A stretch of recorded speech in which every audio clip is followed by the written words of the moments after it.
ರಂಗಾಪುರದಲ್ಲಿ ಪ್ರಸಾದ್ ಶಾರದಾ ದಂಪತಿಗಳಿರ್ತಾ ಇದ್ರು. ಅವರಿಗೆ 3 ಮಕ್ಕಳು. ದೊಡ್ಡ ಮಗ ರಮೇಶ್, ಎರಡನೇ ಮಗ ಸುರೇಶ್, ಮೂರನೇ ಮಗ ಅರುಣ್. ಅವರ ಹೆಂಡತಿಯರು ಅನಾಮಿಕಾ, ಅವನಿ, ಅಂಜಲಿ. ಮನೆ ನೋಡಿದರೆ ದೊಡ್ಡದೇ, ಆದರೆ ಮನೆಯಲ್ಲಿ ಪರಿಸ್ಥಿತಿ ಮಾತ್ರ ಬಹಳ ದಯನೀಯವಾಗಿರುತ್ತೆ. ಪ್ರಸಾದ್ ವಯಸ್ಸು ಹೆಚ್ಚಾಗಿದ್ದರಿಂದ ಕೆಲಸಕ್ಕೆ ಹೋಗಲಾರದೆ ಇರ್ತಾನೆ. ಮಕ್ಕಳು 3 ಕೆಲಸ ಪಾಠ ಇಲ್ಲದೆ ಊರಲ್ಲಿ ಬೀಸಾಗಿ ತಿರುಗುತ್ತಾ ಇರ್ತಾರೆ. ಇದರಿಂದ ಆ ಮನೆ ನಡೆಸುವುದು ಬಹಳ ಕಷ್ಟವಾಗಿ ಬದಲಾಗಿರುತ್ತದೆ. ಒಂದು ದಿನ ಬೆಳಿಗ್ಗೆ ಶಾರದಾ ಅಡುಗೆ ಮನೆಯಲ್ಲಿ ಡಬ್ಬಗಳನ್ನೆಲ್ಲ ಹುಡುಕುತ್ತಾ ಇರ್ತಾಳೆ. ಡಬ್ಬಗಳೆಲ್ಲ ಖಾಲಿಯಾಗಿದ್ದರಿಂದ ಆಕೆ ಕಣ್ಣಲ್ಲಿ ನೀರು ಬರುತ್ತೆ. ಹೊರಗೆ ಜಗಲಿ ಮೇಲೆ ಪೇಪರ್ ಓದ್ತಾ ಕೂತ್ಕೊಂಡ ಪ್ರಸಾದನ ಹತ್ರ ಬರ್ತಾಳೆ. ಏನು ಅಂದ್ರೆ, ಹೇಳ್ತಾ ಇದ್ದೀರಾ, ಬೆಳಗ್ಗೆನೆ ಇದು ಪೇಪರ್ ಓದ್ತಾ ಇದ್ದೀರಾ ಹೊರತು ಮನೆಯಲ್ಲಿ ಪರಿಸ್ಥಿತಿ ಏನಾದ್ರೂ ನೋಡಿದ್ರಾ? ಏನಾಯ್ತು ಶಾರದಾ, ಬೆಳಿಗ್ಗೆ ಯಾಕೆ ಅರಿಸ್ತಾ ಇದೀಯಾ? ಹಸಿವೆ ಆಗ್ತಿದ್ಯಾ ಏನೋ? ನಾನು ಕೂಡ ಹಸಿವೆ ಆಗ್ತಿದೆ. ಹೋಗಿ ಸ್ವಲ್ಪ ಉಪ್ಮಾ ಇದ್ರೆ ತಗೊಂಬಾ. ಉಪ್ಮಾನ? ಅಲ್ಲಿ ಉಪ್ಮಾ ಮಾಡೋದಕ್ಕೆ ರವೆ ಕೂಡ ಇಲ್ಲ. ಡಬ್ಬಗಳೆಲ್ಲ ಖಾಲಿಯಾಗಿದೆ. ನೆನ್ನೆ ರಾತ್ರಿ ಮಿಕ್ಕಿದ ಅನ್ನವಿದ್ರೆ ಅದಕ್ಕೆ ನೀರ್ ಹಾಕಿ ಇಟ್ಟಿದ್ದೀನಿ. ಅದೇ 3 ಮಕ್ಕಳಿಗೆ ಸೊಸರಿಗೆ ಹಾಕಬೇಕು. ಈ ದಿನ ನಮಗೆ ಮಾತ್ರ ಗಂಜಿ ನೀರೇ ಗತಿರಿ. ಅಯ್ಯೋ, ಇಷ್ಟು ಕಷ್ಟ ಬಂತು ಏನು ಶಾರದಾ? ಏ ರಮೇಶು, ಸುರೇಶು, ಅರುಣು, ಎದ್ದೇಳ್ರು. ಎಷ್ಟು ಹೊತ್ತು ಮಲಗ್ತೀರಾ? ಇಲ್ಲಿ ಬನ್ರಿ ಎಲ್ರು. ಪ್ರಸಾದ್ ಗಟ್ಟಿಯಾಗಿ ಅರಚಿದ್ದರಿಂದ ರೂಮಿನೊಳಗಿಂದ 3 ಮಕ್ಕಳು 3 ಸೊಸೆಯರು ಹೊರಗೆ ಬರುತ್ತಾರೆ. ಎಲ್ಲರೂ ನಿದ್ದೆ ಮತ್ತಿನಲ್ಲಿರುತ್ತಾರೆ. ಏನಪ್ಪಾ, ಬೆಳಿಗ್ಗೆನೆ ಯಾಕೆ ಗಲಾಟೆ ಮಾಡ್ತಾ ಇದ್ಯಾ? ರಾತ್ರಿ ಹಸಿವೆಗೆ ಸರಿಯಾಗಿ ನಿದ್ರೆ ಕೂಡ ಬಂದಿಲ್ಲ. ಹೌದಪ್ಪ, ಏನಾದ್ರೂ ಇದ್ರೆ ತಿನ್ನೋದಕ್ಕೆ ಕೊಡಿ. ಅಷ್ಟೇ ಹೊರತು ಹೀಗೆ ಕ್ಲಾಸ್ ಹೊಡಿಬೇಡಿ. ಅಮ್ಮ ಮಾತಿಗೆ ನಿದ್ದೆಯಿಂದ ಎಬ್ಸಿದ್ರೇನೋ, ನಮ್ಗೇನು ಕೆಲ್ಸವಿಲ್ವಲ್ಲ, ಕನಿಷ್ಠ ಮಲ್ಗೋದಕ್ಕಾದ್ರೂ ಬಿಡಿ. ನಾಚಿಕೆ ಇರ್ಬೇಕು ನಿಮ್ಗೆ. ಹೆಂಡತಿ ಮಕ್ಕಳು, ಚೆಚೆ, ಮಕ್ಕಳಿಲ್ಲ ಬಿಡು. ಹೆಂಡತಿಯರು ಬಂದಿದ್ದಾರೆ, ಮೀಸೆ ಬಂದಿದೆ, ಆದ್ರೆ ಜವಾಬ್ದಾರಿ ಮಾತ್ರ ಬಂದಿಲ್ಲ. ಮನೆಯಲ್ಲಿ ಮುಷ್ಟಿ ಅಕ್ಕಿ ಇಲ್ಲ, ನೀವೇನೋ ಮಹಾರಾಜರ ಹಾಗೆ ಮಲಗಿರ್ತೀರಾ? ಅತ್ತೆ, ಕೋಪ ಮಾಡ್ಕೋಬಿಡಿ, ಏನೋ ಒಂದು ಮಾಡೋಣ ಬಿಡಿ. ಏನ್ ಮಾಡ್ತೀಯಮ್ಮ ಅನಾಮಿಕಾ? ನೀರು ಕುದಿಸಿ ಕುಡಿಯೋಣವಾ? ನಿನ್ ಗಂಡ ನೋಡು, ಮುದ್ದನ ಹಾಗೆ ಹೇಗೆ ನಿಂತಿದ್ದಾನೆ. ನಿಜಕ್ಕೂ ಇವನಿಗೆ ಮದುವೆ ಮಾಡಿ ನಾನು ದೊಡ್ಡ ತಪ್ಪು ಮಾಡಿದೆ. ನಿಮ್ಮನ್ನು ಕೂಡ ಹಸುವೆಯಿಂದ ಬಾಡಿಸಿ ಸಾಯಿಸ್ತಾ ಇದ್ದೀನಿ. ಅತ್ತೆ, ಹಾಗ ಅನ್ಬೇಡಿ. ನಮ್ಮ ಹಣೆ ಬರುವ ಹೇಗಿತ್ತೋ ಹಾಗೆ ನಡೀತು. ಆದ್ರೆ ಈ ದಿನ ಟಿಫಿನ್ಗೆ ನಿಜವಾಗಿ ಏನೂ ಇಲ್ವಾ? ನನ್ಗಂತೂ ತುಂಬಾ ಹಸಿವಾಗ್ತಾ ಇದೆ ಅತ್ತೆ. ಹೊಟ್ಟೆಯಲ್ಲಿ ಇಲಿಗಳು ಓಟ ಪಂದ್ಯ ನಡೆದಿದೆ. ನೋಡಿದ್ರ, ಸೊಸೆಯರು ಹಸಿವೆ ಅಂತ ಇದ್ದಾರೆ. ನೀವಾದ್ರೂ ಹೋಗಿ ಯಾವ್ದಾದ್ರು ಕೆಲಸ ಹುಡ್ಕೊಳ್ರು. ಕೂಲಿ ಕೆಲಸವಾದ್ರೂ ಪರವಾಗಿಲ್ಲ. ಸಾಯಂಕಾಲಕ್ಕೆ ದುಡ್ಡು ತಂದ್ರೆ ಏನಾದ್ರೂ ಮಾಡ್ಕೊಂಡು ತಿನ್ನೋಣ. ಈ ದಿನ ಊರಲ್ಲಿ ಎಲ್ಲೂ ಕೆಲಸ ಇಲ್ಲಪ್ಪ. ನಾನ್ ನೆನ್ನೆನೆ ಕೇಳ್ದೆ. ಹೌದು, ಮಳೆ ಇಲ್ಲದೆ ಹೊಲದ ಕೆಲಸ ಕೂಡ ನಿಂತು ಹೋಗಿದೆ. ನಾವು ಮಾತ್ರ ಏನ್ ಮಾಡಬಲ್ವಿ? ನಮ್ ತಪ್ಪೇನೂ ಇಲ್ಲಪ್ಪ. ದಿನ ಚೆನ್ನಾಗಿಲ್ಲ ಅಷ್ಟೇ. ದಿನ ಚೆನ್ನಾಗಿ ಇಲ್ದೇ ಇರೋದ್ರಿಂದ್ರಲ್ಲ, ನಿಮ್ ತಲೆಗಳು ಚೆನ್ನಾಗಿಲ್ಲ. ಹೀಗೆ ಇದ್ರೆ ನಾವೆಲ್ಲರೂ ಹಸುವೆಯಿಂದ ಸಾಯ್ಬೇಕು. ಆ ಸಮಯದಲ್ಲಿ ಶಾರದಳ ಮಾತಿಗೆ ಮನೆಯೆಲ್ಲ ನಿಶ್ಶಬ್ದವಾಗಿ ಬದಲಾಗುತ್ತದೆ. ಯಾರ ಹತ್ತಿರವೂ ಉತ್ತರವಿಲ್ಲ. ಎಲ್ಲರೂ ಮೌನವಾಗಿ ತಲೆ ತಗ್ಗಿಸುತ್ತಾರೆ. ಅನಾಮಿಕಾ ಮಾತ್ರ ದೀರ್ಘವಾಗಿ ಆಲೋಚಿಸುತ್ತಾ ಇರ್ತಾಳೆ. ಸ್ವಲ್ಪ ಹೊತ್ತಿನ ನಂತರ ಅನಾಮಿಕಾ ಅವನಿ, ಅಂಜಲಿಯರನ್ನು ಕರೆದುಕೊಂಡು ಹಿತ್ತಲಿಗೆ ಹೋಗುತ್ತಾಳೆ. ತಂಗಿ ಅಂದ್ರೆ, ನೋಡಿದ್ರಲ್ವ ಪರಿಸ್ಥಿತಿ? ಅತ್ತೆ ಮಾವಯ್ಯ ಅಂತೂ ತುಂಬಾ ದುಃಖ ಪಡ್ತಾ ಇದ್ದಾರೆ. ನಮ್ಮ ಗಂಡಂದಿರು ಹೇಗೋ ಬದಲಾಗೋ ಹಾಗಿಲ್ಲ. ನಾವೇ ಏನೊಂದು ಮಾಡೋಣವಾ? ಏನ್ ಮಾಡ್ತೀವಿ ಅಕ್ಕ? ನಮ್ಮ ಹತ್ರ ಬಂಡವಾಳ ಹಾಕೋದಕ್ಕೆ ಕೂಡ ಚಿಲ್ಲರೆ ಕಾಸು ಕೂಡ ಇಲ್ವಲ್ಲ. ಹೌದು ಅಕ್ಕ, ಆದ್ರೂ ನಮ್ಗೆ ತಿಳಿದ ಕೆಲಸವೇನಿದೆ. ಮನೆ ಕೆಲಸ, ಅಡುಗೆ ಕೆಲಸ ಬಿಟ್ಟು ಹೊರಗಿನ ಕೆಲಸವೇನೋ ನಮಗ್ ಬರಲ್ವಲ್ಲ. ಅಲ್ಲೇ ಇದೆ ನಿಜವಾದ ವಿಷಯ. ನಮಗೆ ಅಡುಗೆ ಚೆನ್ನಾಗಿ ಬರುತ್ತಲ್ವಾ? ನಾವು ಊರಲ್ಲಿ ಸಾಯಂಕಾಲವಾದರೆ ಜನಗಳು ಏನೋ ಒಂದು ತಿನ್ನೋದಿಕ್ಕೆ ಬಜಾರ್ಗೆ ಹೋಗ್ತಾ ಇರ್ತಾರೆ. ಆದರೆ ನಮ್ಮ ಊರಿನಲ್ಲಿ ನೋಡಿದ್ರೆ ಏನು ಒಳ್ಳೆ ಟಿಫಿನ್ ಸೆಂಟರ್ ಇಲ್ಲ. ಅಂದ್ರೆ ನಮ್ಮನ್ನು ಹೋಟೆಲ್ ಮಾಡು ಅಂತೀಯ ಅಕ್ಕ? ಹೋಟೆಲ್ ಇಡ್ಬೇಕು ಅಂದ್ರೆ ತುಂಬಾ ದುಡ್ಡು ಬೇಕು. ಸ್ಟವ್ಗಳು, ಪಾತ್ರೆಗಳು, ಕುರ್ಚಿಗಳು ಅಂತ ಅಬ್ಬೋ ತುಂಬಾ ಖರ್ಚಾಗುತ್ತೆ ಏನೋ. ಅಷ್ಟು ದೊಡ್ಡ ಹೋಟೆಲ್ ಅಲ್ಲ ಅವನಿ, ಏನೋ ಗಾಡಿ ಮೇಲೆ ಒಂದು ಚಿಕ್ಕ ವ್ಯಾಪಾರವಷ್ಟೇ. ನಮ್ಮ ರಾಯಲಸೀಮಾ ಸ್ಪೆಷಲ್ ಉಗ್ಗಾನಿ ಬಜ್ಜಿ ಬಂಡಿನ ಇಡೋಣವಾ? ಒಗ್ಗರಣೆ ಬಜ್ಜಿನ? ಅಬ್ಬಾ, ಹೆಸರು ಕೇಳಿದ್ರೆ ಬಾಯಲ್ಲಿ ನೀರ್ ಬರುತ್ತಕ್ಕ. ನೀನು ಅದನ್ನ ತುಂಬಾ ಚೆನ್ನಾಗಿ ಮಾಡ್ತೀಯ. ಬಜ್ಜಿ ಹಾಕೋದ್ರಲ್ಲಿ ಅವನಿ ಸ್ಪೆಷಲಿಸ್ಟು. ಹೌದು ಅಕ್ಕ, ಅಂಜಲಿ ಹೇಳಿದ್ದೆಲ್ಲ ಚೆನ್ನಾಗಿ ಮಾಡ್ತಾಳೆ. ನಾವು 3 ಸೇರಿದ್ರೆ ರುಚಿ ಸಖತ್ತಾಗಿರುತ್ತೆ. ಆದ್ರೆ ಮತ್ತೆ ಸಾಮಾನಿಗೆ ದುಡ್ಡು. ನನ್ನ ಹತ್ರ ಮದುವೆಯಲ್ಲಿ ನಮ್ಮಮ್ಮ ಕೊಟ್ಟ ಚಿಕ್ಕ ಬಂಗಾರದ ಮೂಗುತಿ ಇದೆ, ಅದನ್ನ ಅಡವಿಡೋಣ. ಬಂದ ದುಡ್ಡಿನಿಂದ ಮಂಡಕ್ಕಿ, ಕಡಲೆ ಹಿಟ್ಟು, ಎಣ್ಣೆ ತಗೊಳ್ಳೋಣ. ನಮ್ಮ ಮನೆ ಮುಂದಿರುವ ಖಾಲಿ ಜಾಗದಲ್ಲೇ ಒಂದು ಟೇಬಲ್ ಹಾಕಿ ಮಾರೋಣ. ಅಮ್ಮ, ಅತ್ತೆ ಒಪ್ಕೋತಾರ? ಸೊಸೆಯರು ಹೊರಗಡೆ ನಿಂತು ಬಜ್ಜಿ ಮಾಡೋದು ಅಂದ್ರೆ ಊರ್ನಲ್ಲವರು ಏನಾರೋ ಅಂದ್ಕೋತಾರೆ ಅಂತ ಭಯಪಡ್ತಾಳಲ್ವಾ? ಹಸಿವೆ ಆದಾಗ ನಾಚಿಕೆ ಪಡಬಾರ್ದು ಅಂಜಲಿ. ನಾವು ಕಷ್ಟಪಟ್ಟು ಸಂಪಾದಿಸ್ತಾ ಇದ್ದೀವಿ, ಕಳ್ಳತನ ಏನು ಮಾಡ್ತಾ ಇಲ್ವಲ್ಲ. ಬನ್ನಿ ಅತ್ತೆ ಹತ್ರ ಮಾತಾಡೋಣ. ಹಾಗೆ ಅಂದುಕೊಳ್ಳುತ್ತಾ ಮೂವರು ಸೊಸೆಯರು ಧೈರ್ಯ ಮಾಡಿಕೊಂಡು ಶಾರದಾ ಪ್ರಸಾದರ ಹತ್ರಕ್ಕೆ ಬರ್ತಾರೆ. ಆಗಲೇ ರಮೇಶ್, ಸುರೇಶ್, ಅರುಣರು ಜಗಲಿ ಮೇಲೆ ಕೂತ್ಕೊಂಡು ನೊಣ ಹೊಡ್ಕೊಂಡು ಕೂತಿರ್ತಾರೆ. ಅತ್ತೆ, ಮಾವಯ್ಯ, ನಾವು ಒಂದು ನಿರ್ಣಯ ತಗೊಂಡಿದೀವಿ. ಏನ್ರಮ್ಮ, ತವ್ರ ಮನೆಗೆ ಹೊರಟೋಗ್ತೀವಿ ಅಂತ ಹೇಳ್ತಾ ಇದ್ದೀರಾ? ಹೋಗಿ ತಾಯಿ, ಇಲ್ಲಿದ್ದು ಹಸುವಿದ್ದು ಸಾಯೋದಕ್ಕಿಂತ ಅಲ್ಲಾದ್ರೂ ಹೊಟ್ಟೆ ತುಂಬಾ ತಿಂತೀರಾ. ಇಲ್ಲ ಅತ್ತೆ, ನಾವು ತವ್ರ ಮನೆಗೆ ಹೋಗ್ತಾ ಇಲ್ಲ. ನಾವು ಒಂದು ವ್ಯಾಪಾರ ಮಾಡೋಣ ಅಂದ್ಕೊಂಡಿದೀವಿ. ವ್ಯಾಪಾರನ? ನೀವಾ? ನಿಮ್ ಹತ್ರ ದುಡ್ಡಿಲ್ಲಿಂದಮ್ಮ? ನನ್ನ ಹತ್ರ ಇರುವ ಚಿಕ್ಕ ಮೂಗುತಿನ ಅಡ್ವ ಇಟ್ಟು ದುಡ್ಡು ತಗೊಂಡ್ಬರ್ತೀವಿ ಮಾವಯ್ಯ. ನಮ್ ಮನೆ ಮುಂದೆನೆ ಒಗ್ಗರಣೆ ಬಜ್ಜಿ ಸೆಂಟರ್ ಇಡ್ತೀವಿ. ಏನು ಒಗ್ಗರಣೆ ಬಜ್ಜಿನ? ಹುಚ್ಚಿಡ್ದಿದ್ಯಾ ನಿಮಗೆ? ಗಂಡಸರು ಮನೇಲಿರುವಾಗ ಹೆಂಗಸರು ಮನೆ ಮುಂದೆ ನಿಂತು ಬಜ್ಜಿ ಮಾರದ? ನಮ್ ಮರ್ಯಾದೆ ಏನಾಗ್ಬೇಕು? ಹೌದು, ಹೊತ್ತಿಗೆ ಊರಿನಲ್ಲಿರುವರು ನಮ್ಮ ನೋಡಿ ನಗ್ತಾರೆ. ಕೈಲಾಗದ ಗಂಡಸರು ಅಂತ ಅಣಗಿಸ್ತಾರೆ. ಹೌದೌದು, ಬೇಡ ಬೇಡ, ಇಂತಹ ಕೆಲಸ ನಿಜಕ್ಕೂ ಬೇಡ. ಏನೋ ಒಂದು ದಿನ ನಮಗೂ ಕೆಲಸ ಸಿಗದೆ ಇರುತ್ತಾ? ಅಲ್ಲಿವರೆಗೂ ನಿಲ್ಲಿ. ನಿಮ್ಮ ದೊಡ್ಡತನ ನಿಲ್ಸು ಸಾಕು. ಮರ್ಯಾದೆ ಪ್ರತಿಷ್ಠೆ ನಮ್ಮ ಹೊಟ್ಟೆ ತುಂಬುತ್ತಾ? ಅನಾಮಿಕ ಮಾಡಿದ ಆಲೋಚನೆ ಚೆನ್ನಾಗಿದೆ. ಆದ್ರೆ ಅಮ್ಮ, ಊರಲ್ಲಿ ಜನರು ತರತರ ಇರ್ತಾರಲ್ವಾ, ಏನೇನೋ ಮಾತಂತಾರೆ. ಅದನ್ನೆಲ್ಲ ಸಹಿಸೋ ಶಕ್ತಿ ಇದೆಯಾ ನಿಮ್ಗೆ? ಅತ್ತೆ, ಹಸುವೆ ಕಷ್ಟಕ್ಕಿಂತ ಮಾತಿನ ಕಷ್ಟ ದೊಡ್ಡದೇನಲ್ಲ. ನಾವು ಮೂರು ಇದ್ದೀವಲ್ಲ, ಒಬ್ಬರಿಗೊಬ್ರು ಜೊತೆಯಾಗಿರ್ತೀವಿ. ಹೌದು ಅತ್ತೆ, ದಯವಿಟ್ಟು ಒಪ್ಕೊಳ್ಳಿ. ನಾಳೆಯಿಂದ ನಮ್ಮ ಮನೆಯಲ್ಲಿ ಹಸುವೆಯಿಂದ ಇರಬಾರ್ದು ಅಂದ್ರೆ ಇದೊಂದೇ ಮಾರ್ಗವಿದೆ. ಶಾರದಾ, ಅವ್ರು ಹೇಳೋದು ನಿಜಾನೇ. ಮಕ್ಕಳು ಧೈರ್ಯ ಮಾಡಿ ಮುಂದಕ್ಕೆ ಬಂದಿದ್ದಾರೆ, ನಾವು ಅಡ್ಡ ಹೇಳ್ಬಾರ್ದು. ಏ ರಮೇಶ್, ನೀವು ಬಾಯಿ ಮುಚ್ಕೊಂಡು ಕೂತ್ಕೊಳ್ಳಿ. ಅವರಿಗೆ ಸಹಾಯ ಮಾಡದೇ ಇದ್ರು ಪರವಾಗಿಲ್ಲ, ಹೊರತು ಅಡ್ಡಕ್ಕೆ ಮಾತ್ರ ಬರಬೇಡಿ. ಸರಿ ಅನಾಮಿಕಾ, ನಿನ್ನಿಷ್ಟ ತಾಯಿ. ಆದ್ರೆ ಜಾಗ್ರತೆ. ಆ ದೇವರ ದಯದಿಂದ ನಿಮ್ಮ ವ್ಯಾಪಾರ ಚೆನ್ನಾಗಿರ್ಬೇಕು. ಹಾಗೆ ಅತ್ತೆ ಮಾವಂದಿರು ಒಪ್ಪಿಕೊಂಡಿದ್ದರಿಂದ ಅನಾಮಿಕಾ ತಕ್ಷಣ ತನ್ನ ಮೂಗ್ಬಟ್ಟು ತೆಗೆದುಕೊಂಡು ಸುರೇಶ್ನನ್ನು ಅಡವಿಡುವುದಕ್ಕೆ ಕಳಿಸುತ್ತಾಳೆ. ಮನೆಯ ಮುಂದೆ ಒಂದು ದೊಡ್ಡ ಟೇಬಲ್ ಹಾಕುತ್ತಾರೆ. ಒಂದು ಹಳೆ ಸ್ಟವ್ ಅನ್ನು ಶುಭ್ರ ಮಾಡಿ ಇಡುತ್ತಾರೆ. ಆ ಸಾಯಂಕಾಲವೇ ಮೂವರು ಸೊಸೆಯರು ರಂಗದಲ್ಲಿ ಇಳಿಯುತ್ತಾರೆ. ಅವನಿ, ನೀನು ಕಡಲೆ ಹಿಟ್ಟು ಕಲಸು. ಅದರಲ್ಲಿ ಸ್ವಲ್ಪ ವಾಮು, ಉಪ್ಪು ಸರಿಯಾಗಿ ಹಾಕಿ ನೋಡು. ಬಜ್ಜಿ ದಪ್ಪಗೆ ಬರ್ಬೇಕು. ಸರಿ ಅಕ್ಕ, ನೀನು ಮಂಡಕ್ಕಿ ನೆನ್ಸು. ಅದು ಪುಡಿಪುಡಿಯಾಗಿ ಬರ್ಬೇಕಲ್ಲ. ನಿಂಬೆ ಹಣ್ಣಿನ ರಸ ಹಿಂಡೋದು ಮರಿಬೇಡ. ನಾನು ಈರುಳ್ಳಿ ಸಣ್ಣಗೆ ಹಚ್ತೀನಿ ಅಕ್ಕ. ಬಜ್ಜಿಯಲ್ಲಿ ಈರುಳ್ಳಿ, ನಿಂಬೆ ಹಣ್ಣಿನ ರಸ, ಕೊತ್ತಂಬರಿ ಸೇರಿಸಿ ಇಟ್ರೇನೆ ಅಲ್ವಾ ನಿಜವಾದ ರುಚಿ. ಹಾಗೆ ಅಂದುಕೊಳ್ಳುತ್ತಾ ಅಡಿಗೆ ಶುರುವಾಗುತ್ತಲೇ ಆ ಬೀದಿಯಲ್ಲವೋ ಘಮಘಮ ಅನ್ನುವ ವಾಸನೆ ವ್ಯಾಪಿಸುತ್ತದೆ. ಬಿಸಿ ಬಿಸಿ ಎಣ್ಣೆಯಲ್ಲಿ ಮೆಣಸಿನಕಾಯಿ ಬಜ್ಜಿ ಹಾಕುತ್ತಾ ಇದ್ದರೆ ಆ ವಾಸನೆಗೆ ಶಬ್ದ ಅಲ್ಲಿಂದ ಹೋಗುವವರನ್ನು ಆಕರ್ಷಿಸುತ್ತದೆ. ಶಾರದಾ ಪ್ರಸಾದರು ಮನೆಯ ಬಾಗಿಲಲ್ಲಿ ಕೂತ್ಕೊಂಡು ಆಸಕ್ತಿಯಿಂದ ನೋಡುತ್ತಾ ಇರುತ್ತಾರೆ. ರಮೇಶ್, ಸುರೇಶ್, ಅರುಣರು ಮಾತ್ರ ನಾಚಿಕೆಯಿಂದ ಮನೆ ಹಿಂದೆ ಬಚ್ಚಿಕೊಂಡಿರ್ತಾರೆ. ಇದೆಲ್ಲ ಹೀಗಿರುವಾಗ ಮೊದಲ ಕಸ್ಟಮರ್ ಪಕ್ಕದ ಮನೆ ಸುಬ್ಬರಾವ್ ಬರುತ್ತಾನೆ. ಏನಮ್ಮ ಅನಾಮಿಕಾ, ಏನಿದು ಘಮ ಘಮ ಅಂತ ಮೂಗು ಸುಡಿಯೋ ಹಾಗಿದೆ? ಹೋಟೆಲ್ ಇಟ್ಟಿದ್ರ ಏನು? ಹೌದು ಸುಬ್ಬರಾವ್ ಮಾವಯ್ಯ, ಈ ದಿನವೇ ಶುರು ಮಾಡಿದ್ದೀವಿ. ಬಿಸಿ ಬಿಸಿ ಮಿರ್ಚಿ ಬಜ್ಜಿ, ಒಗ್ಗರಣೆ. ಪ್ಲೇಟು ಕೇವಲ 20 ರೂಪಾಯಿ ಮಾತ್ರನೇ. 20 ರೂಪಾಯಿನ? ಒಳ್ಳೆ ಚೌಕಾಸಿಯಾಗಿದೆ. ಸರಿ, ಒಂದು ಪ್ಲೇಟು ಒಗ್ಗರಣೆ, 2 ಬಜ್ಜಿ ಕೊಡು. ಬೋಣಿ ನಾನೇ ಮಾಡ್ತೀನಿ. ಹಾಗೆ ಅನ್ನುತ್ತಲೇ ಅನಾಮಿಕಾ ಚಕ ಒಗ್ಗರಣೆ ಪ್ಲೇಟಲ್ಲಿಟ್ಟು ಅದರ ಪಕ್ಕದಲ್ಲಿ 2 ದಪ್ಪದ ಮಿರ್ಚಿ ಬಜ್ಜಿಯನ್ನು ಹಾಕಿ ಕೊಡುತ್ತಾಳೆ. ಸುಬ್ಬರಾವ್ ಒಂದು ತುತ್ತು ಬಾಯಲ್ಲಿಟ್ಟುಕೊಳ್ಳುತ್ತಲೇ ಅವನ ಕಣ್ಣು ದೊಡ್ಡದಾಗುತ್ತದೆ. ಅಬ್ಬಾ, ಅದ್ಭುತ ಅಮ್ಮ. ನಮ್ಮೂರಲ್ಲಿ ಅಲ್ಲಲ್ಲ, ಪಟ್ಟಣದಲ್ಲಿ ಕೂಡ ಇಷ್ಟು ರುಚಿ ನಾನ್ ನೋಡಿಲ್ಲ ಅಂದ್ಕೋ. ಆ ಖಾರ, ಆ ಹುಳಿ, ಆಹಾ. ಅನಾಮಿಕಾ, ಇನ್ನೊಂದ್ ಪ್ಲೇಟ್ ಅರ್ಜೆಂಟಾಗಿ ಕಟ್ಟು.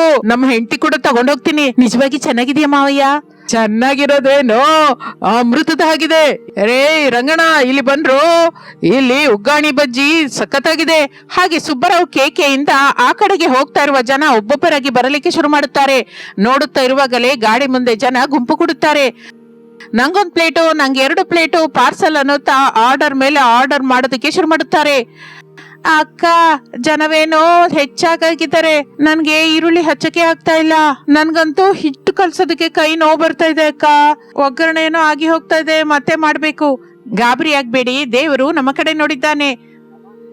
ಸಹನೆಯಿಂದ ಮಾಡಿ ಎಂದು ಹೇಳುತ್ತಾ 1 ಗಂಟೆ ಕಳೆಯುವ ಹೊತ್ತಿಗೆ ರದ್ದಿ ವಿಪರೀತವಾಗಿ ಹೆಚ್ಚಾಗುತ್ತದೆ. ಮೂವರು ಸೊಸೆಯರು ಎಡಬಿಡದೆ ಕೆಲಸ ಮಾಡುತ್ತಾ ಇರ್ತಾರೆ. ಆದರೆ ಜನವನ್ನು ಹದ್ದಲಿಡುವುದು ಕಷ್ಟವಾಗಿ ಬದಲಾಗುತ್ತದೆ. ಇದು ಗಮನಿಸಿದ ಪ್ರಸಾದ್ ಎದ್ದು ಬರುತ್ತಾನೆ. ಅಮ್ಮ, ಪ್ಲೇಟು ನಾನ್ ಕೊಡ್ತೀನಿ, ನೀವು ಬಡಿಸಿ. ಅಯ್ಯೋ ಮಾವಯ್ಯ, ನೀವು ಬೇಡ. ಪರವಾಗಿಲ್ಲ ತಾಯಿ, ವ್ಯಾಪಾರದಲ್ಲಿ ಯಜಮಾನ ಕೆಲಸ ಅನ್ನುವ ಭೇದ ಇರಬಾರ್ದು. ಶಾರದಾ, ನೀನ್ ಬಂದು ದುಡ್ಡು ತಗೋ. ಹಾಗೆ ರೀ, ಹಾಗೆ ಅಂದುಕೊಂಡು ಶಾರದಾ ದುಡ್ಡಿನ ಡಬ್ಬದ ಹತ್ರ ಕುತ್ಕೋತಾಳೆ. ಪ್ರಸಾದ್ ಎಲೆ ಪ್ಲೇಟ್ಗಳನ್ನ ಕೊಡ್ತಾ ಇರ್ತಾನೆ. ಆದರೂ ಸರಿ, ಕೆಲಸದ ಒತ್ತಡ ಕಡಿಮೆ ಆಗಲಿಲ್ಲ. ಆಗ ಮನೆ ಹಿಂದೆ ಬಚ್ಚಿಟ್ಟುಕೊಂಡ ರಮೇಶ್, ಸುರೇಶ್, ಅರುಣರು ಒಬ್ಬರ ಮುಖವನ್ನೊಬ್ಬರು ನೋಡಿಕೊಳ್ಳುತ್ತಾರೆ. ಏ ತಮ್ಮಂದ್ರ, ನೋಡಿದ್ರ ನಮ್ಮ ಹೆಂಡತಿಯರು ಎಷ್ಟು ಕಷ್ಟಪಡ್ತಾ ಇದ್ದಾರೆ. ಜನ ನೋಡು ಹೇಗೆ ಮೈಮೇಲೆ ಬೀಳ್ತಾ ಇದ್ದಾರೆ. ನಾವ್ ಹೀಗೆ ಬಚ್ಚಿಕೊಂಡ್ರೆ ಚೆನ್ನಾಗಿರಲ್ಲ ಕಣೋ. ಹೌದು ಅಣ್ಣಯ್ಯ, ಹಸುವೆ ಆದಾಗ ಅನ್ನ ಕೊಟ್ಟಿದ್ದವ್ರೆ. ಈಗ ಕಷ್ಟಪಡ್ತಾ ಇದ್ರೆ ಸಹಾಯ ಮಾಡದೇ ಇದ್ರೆ ನಾವು ಮನುಷ್ಯರೇ ಅಲ್ಲ. ಮರ್ಯಾದೆ ಹೋದ್ರೆ ಹೋಗ್ಲಿ ಬಿಡಿ, ಹೊಟ್ಟೆ ತುಂಬೋದು ಮುಖ್ಯ, ಬಂದ್ರು ಹೋಗೋಣ.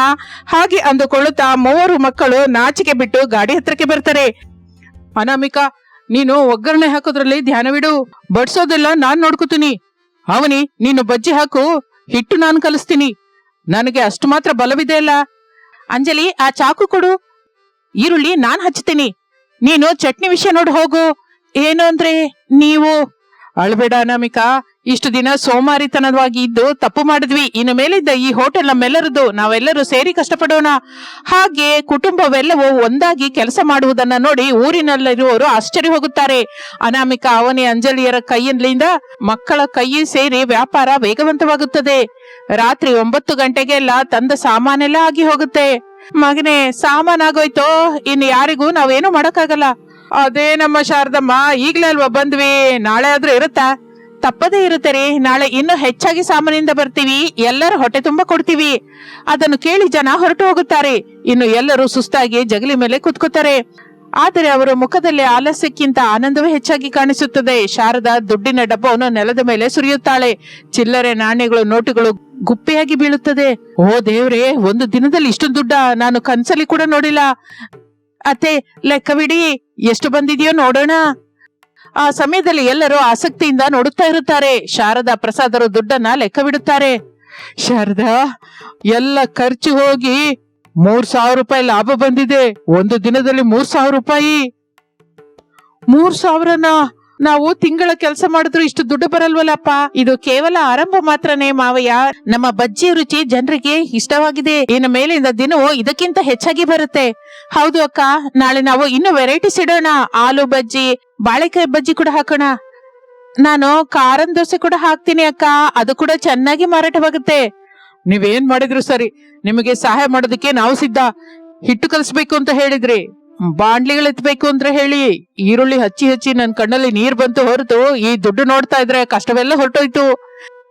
ಅಮ್ಮ, ಅನಾಮಿಕಾ, ಅವನಿ, ಅಂಜಲಿ, ಈ ದಿನ ನೀವು ನಮ್ಮನೆ ಮರ್ಯಾದೆ ನಿಲ್ಸಿದ್ದೀರಾ. ಅಲ್ಲ, ಮರ್ಯಾದೆ ಹೆಚ್ಚಿಸಿದ್ದೀರಾ. ಹೆಣ್ಣು ಮಕ್ಕಳು ನೆನ್ಸ್ಕೊಂಡ್ರೆ ಏನಾದ್ರೂ ಸಾಧಿಸಬಲ್ಲರು ಅಂತ ನಿರೂಪಿಸಿದ್ದೀರಾ. ನಿಮ್ಗೆ ಕೈ ಎತ್ತು ಮುಗಿದರೂ ತಪ್ಪಿಲ್ಲ ತಾಯಿ. ಅತ್ತೆ, ಹಾಗೆ ಅನ್ಬೇಡಿ, ನಾವು ನಿಮ್ಮ ಮಕ್ಕಳು. ಕಷ್ಟ ಬಂದಾಗ ಸಹಾಯ ಮಾಡೋದು ನಮ್ಮ ಜವಾಬ್ದಾರಿ. ಅನಾಮಿಕಾ, ನನ್ನನ್ನು ಕ್ಷಮಿಸು. ಇಷ್ಟು ದಿನ ನಾನು ನಿನ್ನನ್ನು ಸರಿಯಾಗಿ ನೋಡ್ಕೊಂಡಿಲ್ಲ. ನನ್ನ ಸೋಂಬೇರಿತನನ ನಿನ್ನ ಮೇಲೆ ತೋರಿಸ್ದೆ. ನೀನು ಈ ದಿನ ನಮ್ಮ ಕಣ್ಣು ತೆರೆಸಿದೀಯಾ.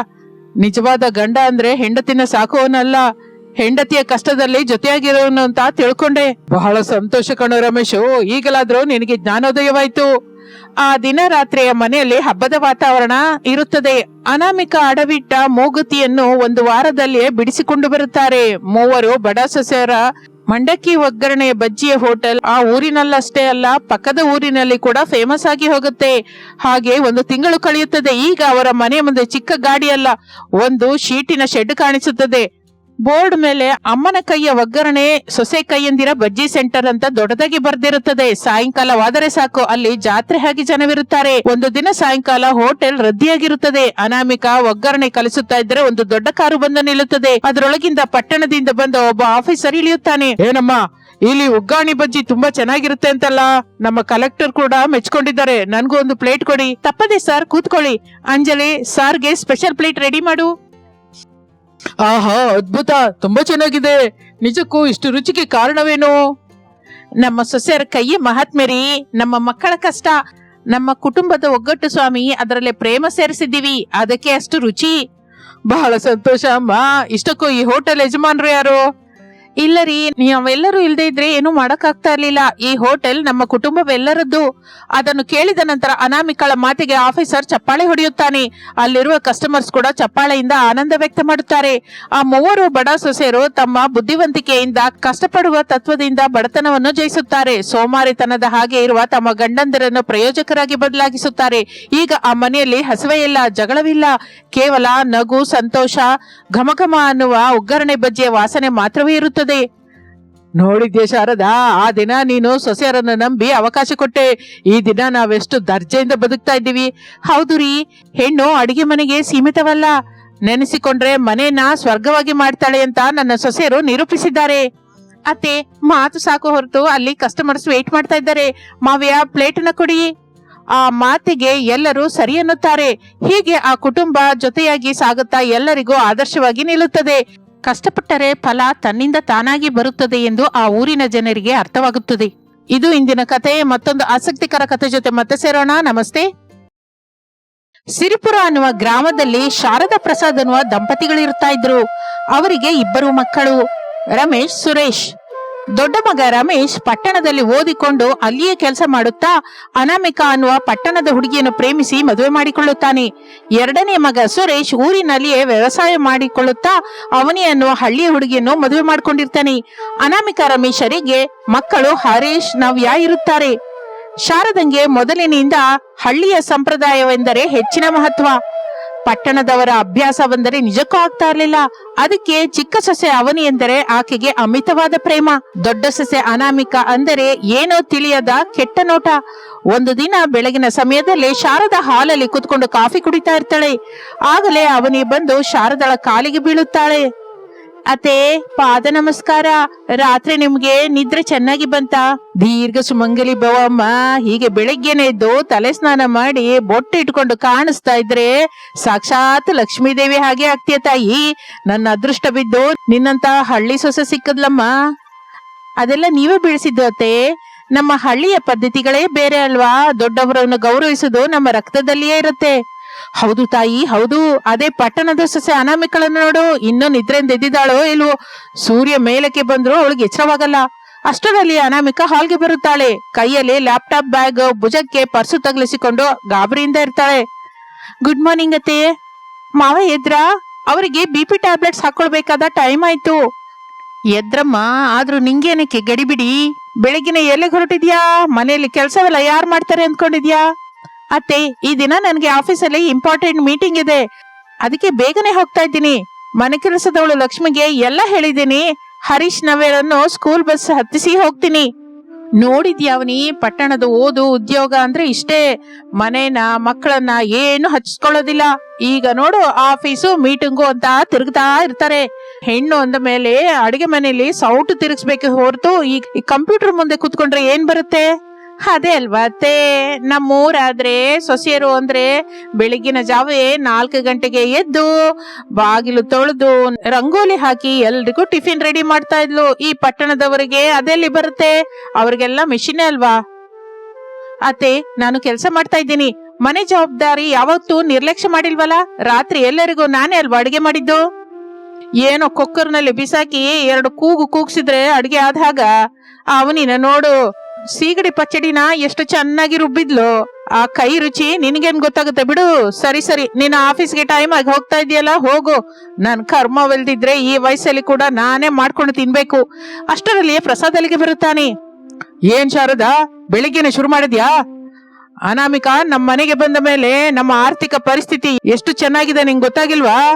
ಅವಳು ಕಷ್ಟಪಟ್ಟು ಸಂಪಾದಿಸ್ತಾ ಇದ್ದಾಳೆ, ಆದ್ರಿಂದ ನಾವು ಇಷ್ಟು ದರ್ಜೆಯಿಂದ ಬದುಕ್ತಾ ಇದ್ದೀವಿ. ದುಡ್ಡೊಂದು ಇದ್ರೆ ಸರಿ ಹೋಗುತ್ತಾರೆ, ಸಂಸ್ಕಾರವಿರಬೇಕು, ಪದ್ಧತಿ ಇರಬೇಕು. ಅವನಿನ ನೋಡಿ ಎಷ್ಟು ಪದ್ಧತಿಯಿಂದ ಇರ್ತಾಳೆ. ನನ್ನ ಕಾಲೊತ್ತಿ ನನಗೆ ಸೇವೆ ಮಾಡ್ತಾಳೆ.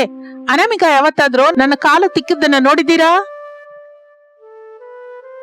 ಮಾವಯ್ಯ, ನಾನು ಹೋಗ್ತಾ ಇದ್ದೀನಿ, ಮಕ್ಕಳು ವೆಯ್ಟ್ ಮಾಡ್ತಾ ಇದ್ದಾರೆ ಎಂದು ಕಣ್ಣೀರಿನಿಂದ ಹೇಳಿ ಅನಾಮಿಕಾ ಅಲ್ಲಿಂದ ಹೊರಟು ಹೋಗುತ್ತಾಳೆ. ಶಾರದಾ, ನೀನು ಮಾಡ್ತಾ ಇರೋದು ನಿಜವಾಗಿಯೂ ತಪ್ಪು.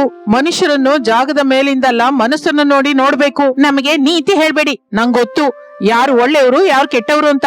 ನನ್ನ ಚಿಕ್ಕ ಸೊಸೆ ಬಂಗಾರ ತಾಯಿ. ಹಾಗಿರುವಾಗ ಸಾಯಂಕಾಲದ ವೇಳೆಯ ಸಮಯದಲ್ಲಿ ಶಾರದಾ ಅವನಿ ಮನೆಯಲ್ಲಿರುತ್ತಾರೆ.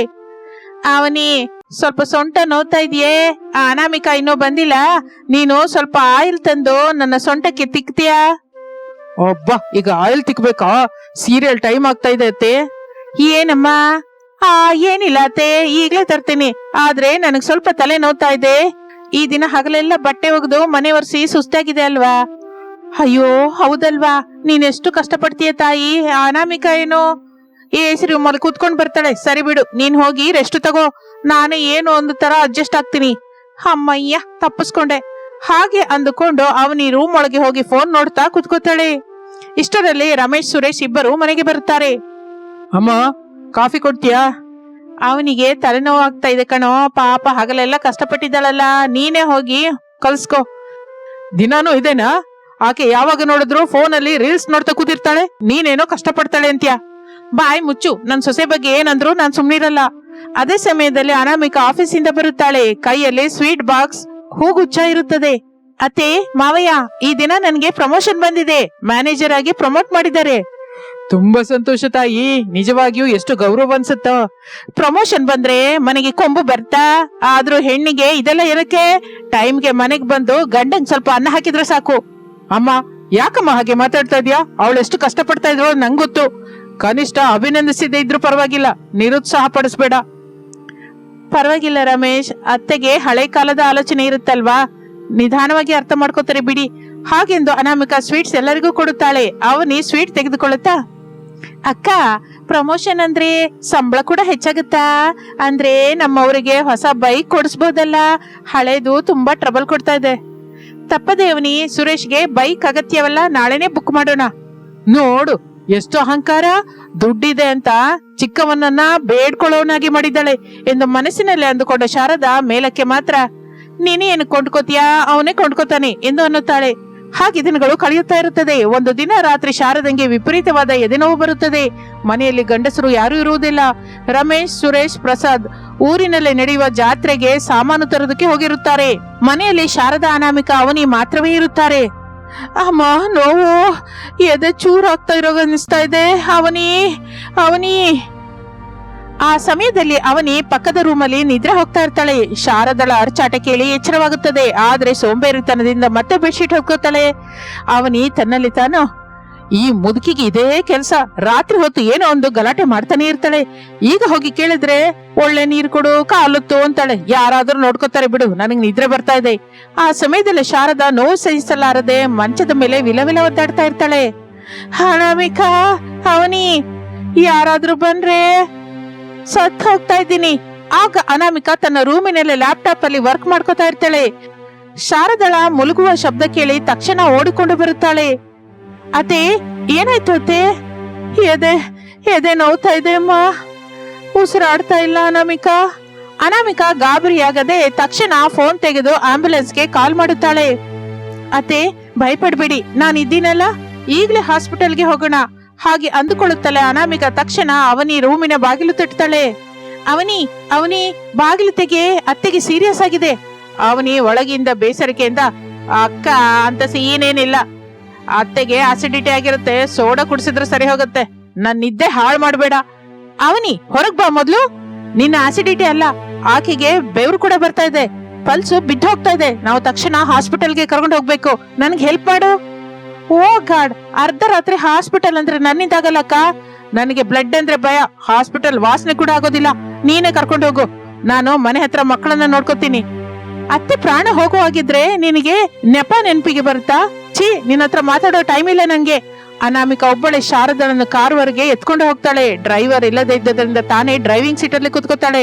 ಶಾರದಳನ್ನು ಹಿಂದಿನ ಸೀಟಲ್ಲಿ ಮಲಗಿಸುತ್ತಾಳೆ. ಅತ್ತೆ, ಧೈರ್ಯವಾಗಿರಿ, 10 ನಿಮಿಷದಲ್ಲಿ ಹಾಸ್ಪಿಟಲ್ ಇರೋಣ, ನಿಮ್ಗೇನು ಆಗಲ್ಲ ಅಂತ ನಾನು ಮಾತು ಕೊಡ್ತಾ ಇದ್ದೀನಿ. ಹಾಗೆ ಅನ್ನುತ್ತಾ ಇರುವಾಗ ಶಾರದಾ ಕಾರಿನ ಕನ್ನಡಿಯಿಂದ ಅವನಿ ಕಡೆ ನೋಡ್ತಾಳೆ.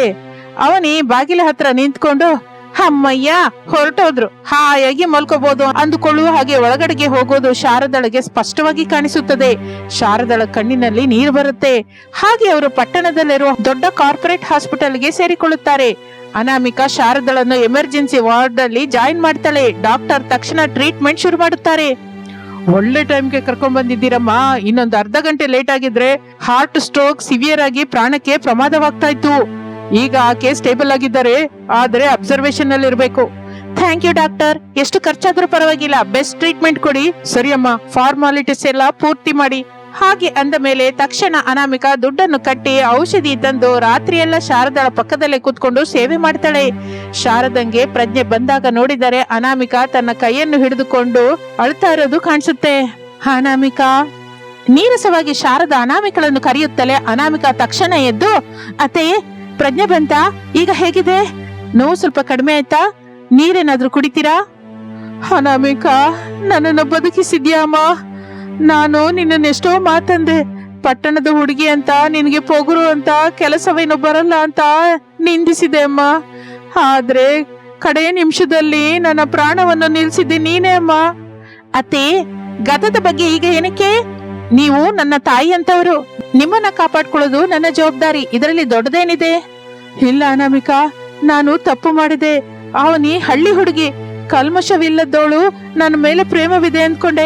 ಆದ್ರೆ ನಿನ್ನೆ ರಾತ್ರಿ ನಾನು ಸಾವು ಬದುಕಿನಲ್ಲಿದ್ದಾಗ ಅವಳು ಕನಿಷ್ಠ ರೂಮಿಂದ ಹೊರ ಕೂಡ ಬರ್ಲಿಲ್ಲ ಅಮ್ಮ. ಬಹಳ ಬೇಜಾರ್ ಮಾಡ್ಕೊಂಡ್ಲು. ನೀನು ಪಟ್ಟಣದ ಹುಡುಗಿ ಆದ್ರೂ ಮಾನವತ್ವ ಇದ್ದವಳು. ಆಪತ್ತಿನಲ್ಲಿದ್ದಾಗ ಆದರಿಸುವ ಗುಣ ಮುಖ್ಯ ಹೊರತು ಹುಟ್ಟಿದ ಊರು ಅಲ್ಲ ಅಂತ ನನಗೆ ಬುದ್ಧಿ ಬರೋ ಹಾಗೆ ಮಾಡಿದೆ ಅಮ್ಮ. ಇಷ್ಟರಲ್ಲಿ ಪ್ರಸಾದ್, ರಮೇಶ್, ಸುರೇಶ್ ವಿಷಯ ತಿಳಿಯುತ್ತಲೇ ಗಾಬರಿಯಿಂದ ಹಾಸ್ಪಿಟಲ್ಗೆ ಬರುತ್ತಾರೆ. ಅವನಿ ಕೂಡ ಅಲ್ಲಿಗೆ ಬರ್ತಾಳೆ. ಶಾರದಾ, ಹೇಗಿದೆಯಮ್ಮ ಈಗ? ಎಂತ ಕೆಲಸ ನಡೆದೋಯ್ತು? ಮನೆಗೆ ಬಂದ ಮೇಲೆ ಅವನು ಹೇಳಿದ್ರೆ ಗೊತ್ತಾಯ್ತು. ಶಾರದ ಕೋಪದಿಂದ ಅವನಿ ಕಡೆ ನೋಡುತ್ತಾ, ಅವನಿ ಹೇಳದ್ಲಾ? ಏನ್ ಹೇಳಿದ್ಲು? ಅತ್ತೆಗೆ ಆರೋಗ್ಯ ಚೆನ್ನಾಗಿಲ್ಲದೆ ಅನಾಮಿಕಾ ಅಕ್ಕ ಹಾಸ್ಪಿಟಲ್ಗೆ ಕರ್ಕೊಂಡು ಹೋದ್ಲು ಅಂತ ಹೇಳದ್ಲಾ? ಇಲ್ಲ ನಾನ್ ನಿದ್ದೆ ಹೋದ್ರೆ ಡಿಸ್ಟರ್ಬ್ ಮಾಡಿದ್ರು ಅಂತ ಹೇಳದ್ಲಾ? ಅತ್ತೆ, ಅದು ನನಗೆ ನಿಜವಾಗಿ ಭಯವಾಯ್ತು ಅತ್ತೆ. ಅದಕ್ಕೆ. ನಿಲ್ಸೆ ನಿನ್ನ ನಾಟಕ. ರಾತ್ರಿ ನನ್ನ ಪ್ರಾಣ ಹೋಗ್ತಾ ಇದ್ರೆ ನನ್ನ ನಿದ್ದೆ ಹಾಳು ಮಾಡ್ಬೇಡ ಅಂತಂದೆ. ನೀನು ಮನುಷ್ಯನ? ನಿಜವಾಗಿ ಹಳ್ಳಿ ಸೊಸೆ ಅಂತ ನೆತ್ತಿ ಮೇಲೆ ಇಟ್ಕೊಂಡು ನೋಡಿದ್ನೆ. ಪಟ್ಟಣದ ಸೊಸೆ ಒಳ್ಳೆಯವಳಲ್ಲ ಅಂತ ಅನಾಮಿಕಳನ್ನ ಅಳಿಸ್ದೆ. ಛೀ, ನನ್ನ ಬದುಕು. ಅಸಲಾದ ಬಂಗಾರವನ್ನು ನನ್ನ ಪಕ್ಕದಲ್ಲಿ ಇಟ್ಕೊಂಡು ಹಿತ್ತಳೆ ನೋಡಿ ಸಂತೋಷ ಪಟ್ಟೆ. ಅಮ್ಮ, ಏನ್ ನಡೀತು? ಅವನು ಏನ್ ಮಾಡಿದ್ಲು? ಏನ್ ಮಾಡಿದ್ಲಾ? ನಾನು ಸತ್ತು ಹೋಗ್ತಾ ಇದ್ರೆ ಕನಿಷ್ಠ ನೀರು ಕೂಡ ಕೊಟ್ಟಿಲ್ಲ ಕಣೋ. ಅನಾಮಿಕಾ ಇಲ್ದೆ ಇದ್ದಿದ್ರೆ ಈ ಹೊತ್ತಿಗೆ ನನ್ನ ಶವಕ್ಕೆ ಹಾರ ಹಾಕ್ತಾ ಇದ್ರಿ. ಅನಾಮಿಕಾ ಒಬ್ಬಳೆ ನನ್ನ ಎತ್ಕೊಂಡು ಕಾರ್ ವರೆಗೆ ತಂದ್ಲು. ರಾತ್ರಿ ಎಲ್ಲ ಕಣ್ಣು ರೆಪ್ಪೆ ಮುಚ್ಚದೆ ನನ್ನ ಸೇವೆ ಮಾಡಿದ್ಲು.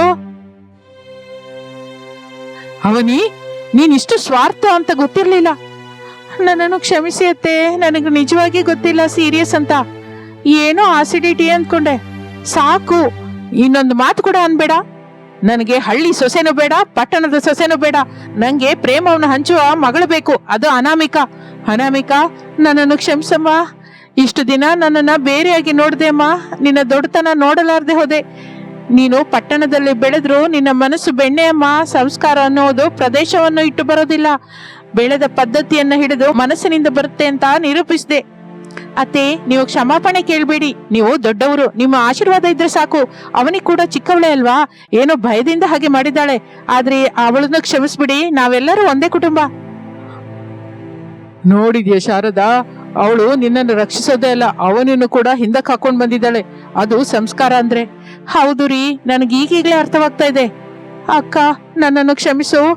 ಅತ್ತೆ ನನಗೆ ಹೆಚ್ಚು ಸಪೋರ್ಟ್ ಮಾಡ್ತಾರೆ ಅಂತ ಅಹಂಕಾರದಿಂದ ಹಾಗೆ ನಡ್ಕೊಂಡೆ. ನಿನ್ನ ಒಳ್ಳೆತನದ ಮುಂದೆ ನಾನು ಸೋತದೆ ಅಕ್ಕ. ಅಕ್ಕ ತಂಗಿಯರ ಮಧ್ಯೆ ಇದೆಲ್ಲ ಇರಬಾರದು. ಇನ್ನು ಮೇಲಾದ್ರೂ ಅತ್ತೆ ಮಾವನ್ನ ಚೆನ್ನಾಗಿ ನೋಡ್ಕೋ. ಇನ್ನು ಮೇಲಿಂದ ಈ ಮನೆಯಲ್ಲಿ ಹಳ್ಳಿ ಪಟ್ಟಣ ಅನ್ನುವ ಭೇದವಿಲ್ಲ. ನನ್ನ ಇಬ್ಬರು ಸೊಸೆಯರು ನನಗೆ 2 ಕಣ್ಣಮ್ಮ. ಆದರೆ ಆಪತ್ತಿನಲ್ಲಿ ಆಧರಿಸುವ ಈ ಕಣ್ಣು ಸ್ವಲ್ಪ ಹೆಚ್ಚನೇ ಅಮ್ಮ. ಎಲ್ಲರೂ ನಗುತ್ತಾರೆ. ಹಾಗೆ ಕೆಲವು ದಿನಗಳ ನಂತರ ಮನೆ ಹಾಲ್ನಲ್ಲಿ ಎಲ್ಲರೂ ಕೂತಿರುತ್ತಾರೆ. ಶಾರದಾ ಈಗ ಪೂರ್ತಿಯಾಗಿ ಗುಣವಾಗಿರುತ್ತಾಳೆ. ಅನಾಮಿಕಾ ಆಫೀಸ್ಗೆ ರೆಡಿ ಆಗ್ತಾ ಇರ್ತಾಳೆ. ಅನಾಮಿಕಾ, ಟಿಫಿನ್ ಮಾಡಿದ್ಯಾ ತಾಯಿ? ಬಾಕ್ಸ್ ಕೊಡೋಣ ಅಂತ್ಯಾ? ನಾನ್ ಟಿಫಿನ್ ಮಾಡಿದೆ, ಬಾಕ್ಸ್ ಅವನಿ ರೆಡಿ ಮಾಡಿದ್ದಾಳೆ. ಸರಿ, ಹಾಗಾದ್ರೆ ಜಾಗೃತಿಯಾಗಿ ಹೋಗಿ ಬಾ ಅಮ್ಮ. ಸಾಯಂಕಾಲ ಬೇಗ ಬಂದ್ಬಿಡು. ನಿನಗಿಷ್ಟವಾದ ಗುಲಾಬ್ ಜಾಮೂನ್ ಮಾಡ್ತೀನಿ. ಅತ್ತೆ, ನಾನು ಕೂಡ ಹೆಲ್ಪ್ ಮಾಡ್ತೀನಿ. ತಪ್ಪದೆ ಇಬ್ಬರು ಸೇರಿಯೇ ಮಾಡೋಣ. ಒಗ್ಗಟ್ಟಾಗಿದರೆ ಸ್ವರ್ಗ ಸುಖ. ಹಾಗೆ ಶಾರದಳಲ್ಲಿ ಮನುಷ್ಯರಲ್ಲಿ ಒಳ್ಳೆತನ, ಮಾನವತ್ವ ಮುಖ್ಯ ಎಂದು ಅರ್ಥವಾಗುತ್ತದೆ. ಅನಾಮಿಕಾ ಆಫೀಸ್ಗೆ ಹೋಗ್ತಾ ಇದ್ರೆ ಶಾರದಾ, ಪ್ರಸಾದ್, ಅವನಿ ಮಕ್ಕಳು ನಗುತ್ತಾ ಟಾಟಾ ಹೇಳುತ್ತಾರೆ. ಆ ಕುಟುಂಬ ಈಗ ಯಾವ ವಿಭೇದಗಳು ಇಲ್ಲದೆ ಸುಖ ಸಂತೋಷದಿಂದ ಕಳೆಯುತ್ತಾ ಇರುತ್ತದೆ. ಇದು ಇಂದಿನ ಕತೆ. ಮತ್ತೊಂದು ಆಸಕ್ತಿಕರವಾದ ಕತೆ ಜೊತೆ ಮತ್ತೆ ಸೇರೋಣ. ಅಲ್ಲಿಯವರೆಗೂ ವಿರಾಮ. ನಮಸ್ತೆ.